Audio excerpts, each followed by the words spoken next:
Bertepatan hari apakah Ibu? Hari Hari Pendidikan Nasional. Kenapa harus di tanggal 2 Mei Hari Pendidikan Nasional? Ada yang tahu? Karena itu hari lahirnya Ki Hajar Dewantara. Tahu siapa Ki Hajar Dewantara? Itu tokoh pendidikan Indonesia yang memprakarasai ada Ing Ngakso Sungtuwado, Ing Madyo Mangunkaso, dan Tuturi Handayani. Kalau anak-anak semua, sebelum kita mulai belajar, lebih baiknya kita berdoa terlebih dahulu. siap berdoa mulai.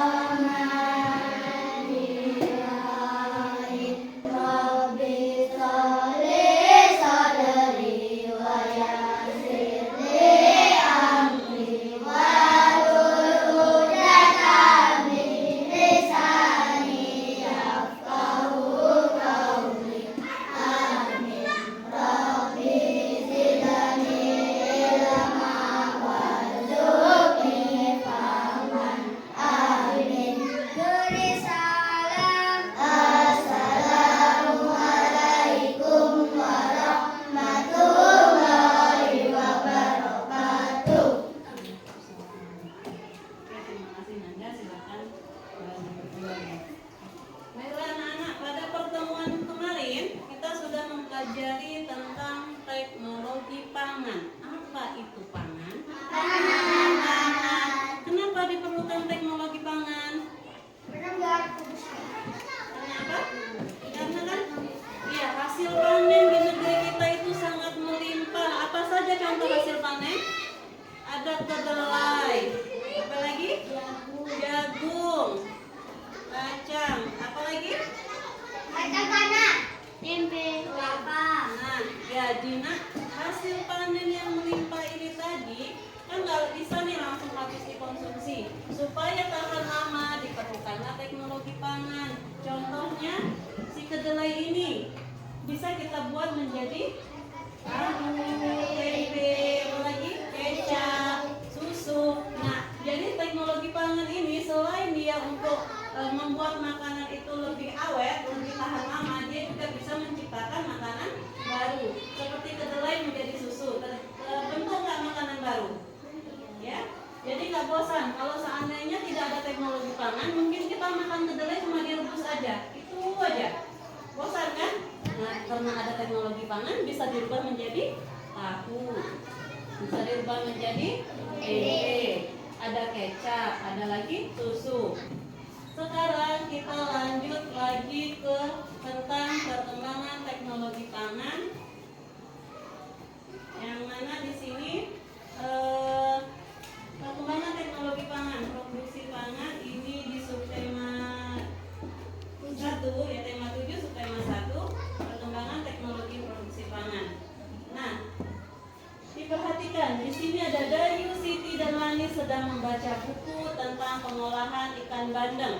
Mereka tertarik untuk melihat cara pengolahan ikan bandeng. Ada yang tahu ikan bandeng? Tahu. Pernah makan? Bandeng. Ya. Nah, esok harinya Dayu, Siti, dan Lani mengunjungi tempat pengolahan ikan bandeng. Mereka berkunjung ke rumah Pak Sarip. Pak Sarip memiliki kolam ikan bandeng. Pak Sarip juga mengolah ikan bandeng agar lebih awet. Pak Sarip membuat ikan bandeng presto. Dayu dan teman-teman ingin melihat prosesnya. Nah, si Pak Sarip ini tadi kan punya peternakan ikan. Supaya bandengnya ini tadi lebih awet, tidak cepat membusuk, diolahlah menjadi bandeng presto. Kenapa perlu diolah? Supaya tidak cepat busuk. Nah, ini di sini ada teks cara membuat bandeng presto. Coba Raja dibaca teks yang berwarna hijau. Di buku buku paketnya juga ada ya, halaman 13. Boleh dibaca yang warna hijau dulu, Raja. Bu, aku yang warna merah, Bu. Bu. Ayo, Raja, dibaca dengan suara yang nyaring. Teman yang lain menyimak ya, nanti itu suruh bergantian membacanya. Bu, yang warna merah, Bu. Ayo. Bandeng itu adalah ikan bandeng yang dimasak dengan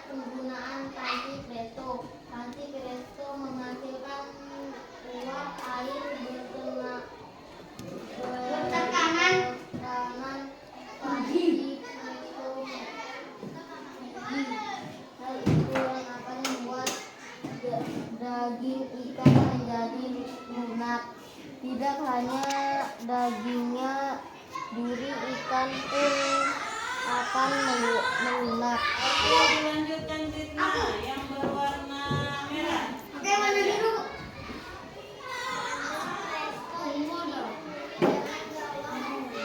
Sudah opini.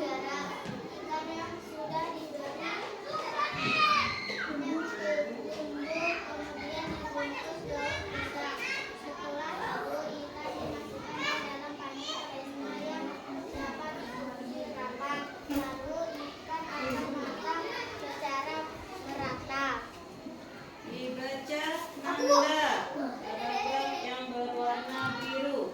Setelah matang, semua presto dapat dikemas. Cara mengemas bahan presto akan menentukan daya tahan ikan. Jika dibungkus plastik biasa, ikan akan bertahan selama 5 hari. Namun, jika dibungkus dengan menggunakan plastik tahan udara, ikan akan bertahan hingga 3 bulan. Iya, di sini cara pengolahan bandeng presto. Bandeng presto ini bagaimana cara memasaknya? Menggunakan panci presto. Tahu panci presto nggak? Di rumah itu biasanya ibu-ibu tuh masak pakai panci yang pakai tekanan uap itu tinggi. Jadi kalau direbus, mau merebus si bandeng ini tadi, bukan cuma dagingnya aja yang lunak, sama duri-durinya pun lunak. Itu juga kalau kita merebus daging. Pernah nggak ibunya di rumah kalau merebus daging pakai presto cepat lembut ya dagingnya. Nah ini digunakan untuk pembuatan bandeng presto, ya kan? Tidak hanya dagingnya, duri ikannya pun akan melunak. Nah bandeng presto ini dibumbui. Apa saja bumbunya?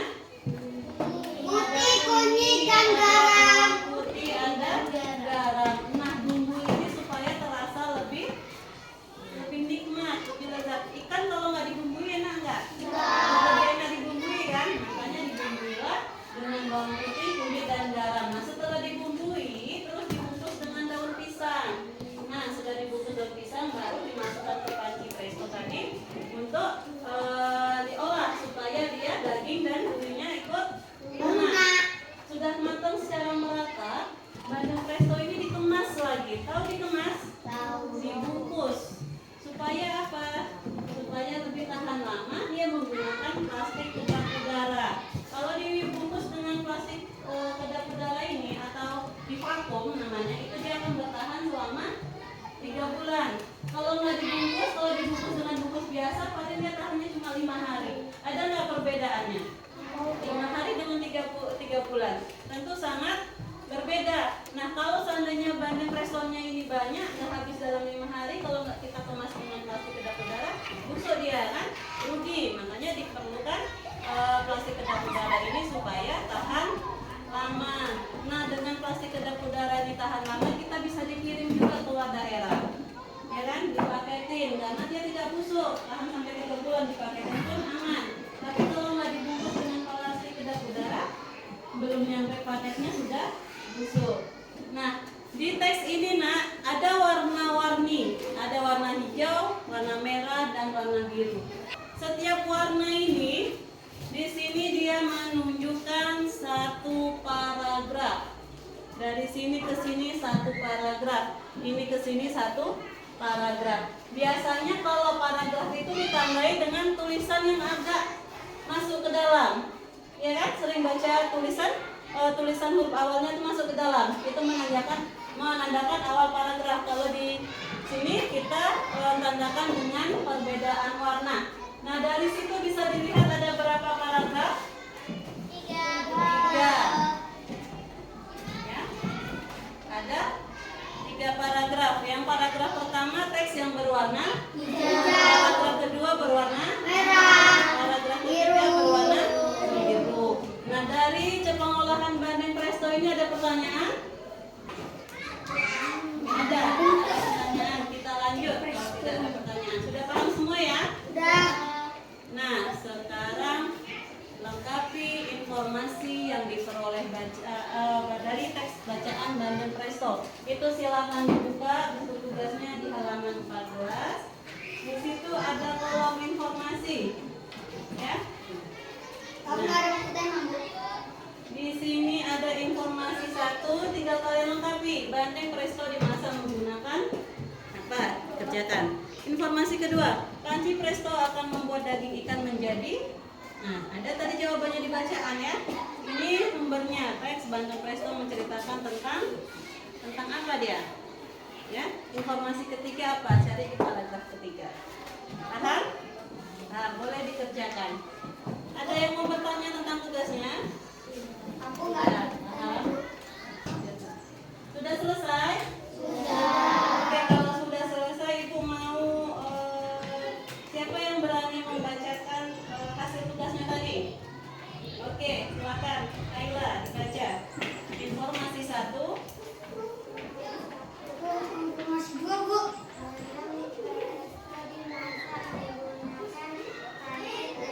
Iya, di informasi satu tadi bandeng presto dimasak menggunakan Panci presto.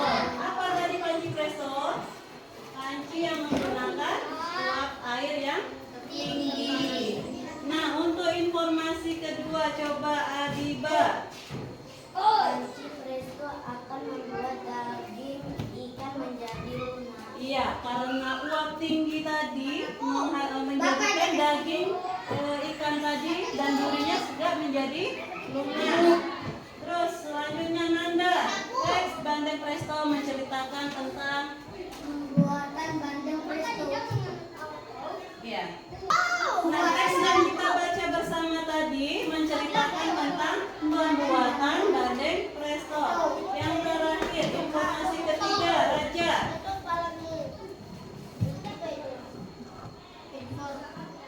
Kemasan bandeng presto menentukan daya tahan ikan. Iya, kemasan bandeng presto tadi menentukan daya tahan ikan. Kalau dia dikemas dengan plastik biasa, berapa lama tahannya? 5 hari. Tapi kalau dia divakum atau menggunakan plastik kedap udara bisa tahan sampai 3 bulan. Oke, paham semua ya? Kita lanjut lagi. Dayu Siti Rani sedang menikmati makanannya. Kemudian Benny, Udin, dan Edo datang membawa ragam makanan. Amati makanan yang dibawa oleh Udin dan teman-temannya. Nah, coba dituliskan ke depan. Kira-kira makanan apa saja yang ada di gambar?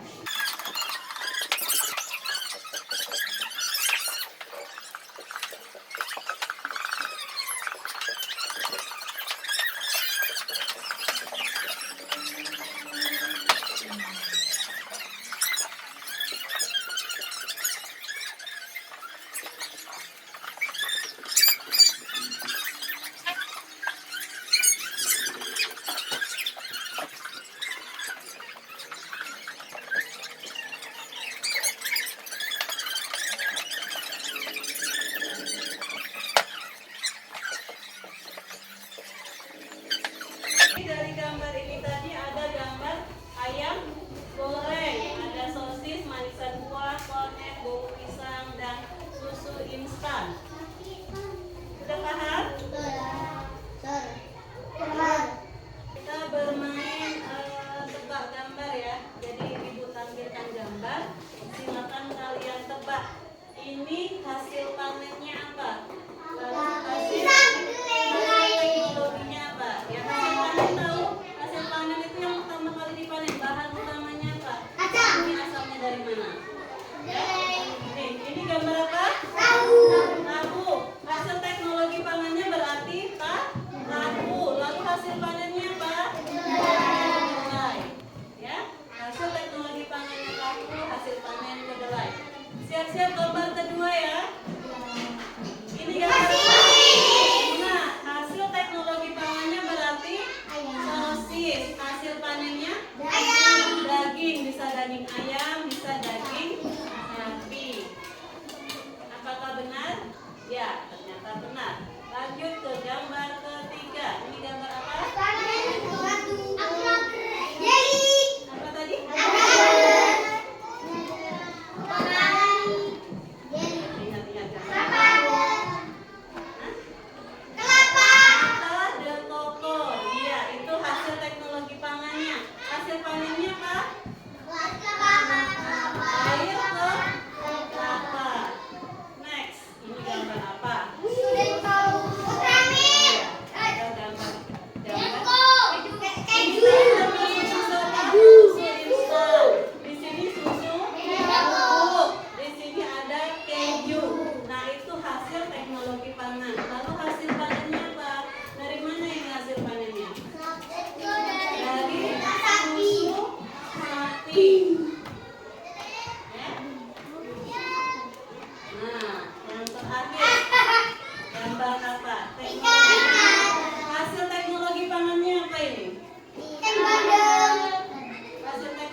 Presto. Presto ini pancinya. Nah, ini hasil teknologi panennya apa? Bandeng Juwana. Bandeng apa? Juwana. Itu kan mereknya. Aslinya apa? Ada yang tahu nggak? Bandeng Kita Firina. pelajari tadi cara pembuatannya di awal. Bandeng Firina yang lunak. Yang lunak. Ini kalau tidak bisa jawab tidak jadi istirahat kita hari ini. Kira-kira gambar apa ini? Hasil teknologi panennya apa ini? Dari Presto menggunakan Presto. Ya apa yang menggunakan presto itu tadi apa? Anji. Bandeng presto. Nah, hasil panennya apa? Ikan apa? Nah, ya, jadi hasil teknologi panennya itu bandeng presto dan hasil panennya berupa ikan bandeng. Paham ya? Iya, jahat. Paham?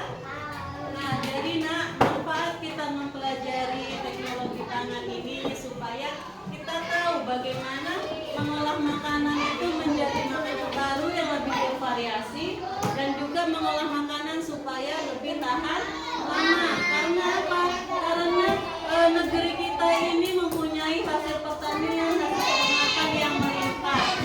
Ya, sampai di sini ada pertanyaan? Tidak ada pertanyaan. Oke. Kalau tidak ada pertanyaan, untuk tugas di rumah, ya kan? Untuk tugas di rumah silahkan kalian buat tabel. Itu ada di kolom yang pertama itu hasil teknologi panennya, lalu hasil panennya. Seperti tadi contohnya, tahu berapa hasil panennya kedelai. Dibuat seperti itu ya. Masing-masing minimal 5 makanan, 5 jenis makanan. Banyak itu di rumah. Paham? Paham PR-nya? Dikumpulkan di pertemuan yang akan datang. Sekali lagi Bu tanya, ada pertanyaan? Sudah paham? Sudah. Kalau sudah paham, bagaimana perasaannya belajar hari ini? Senang. Kita lebih itu, Ibu cukupkan sekian. Wabillahi taufiq wal hidayah. Wassalamualaikum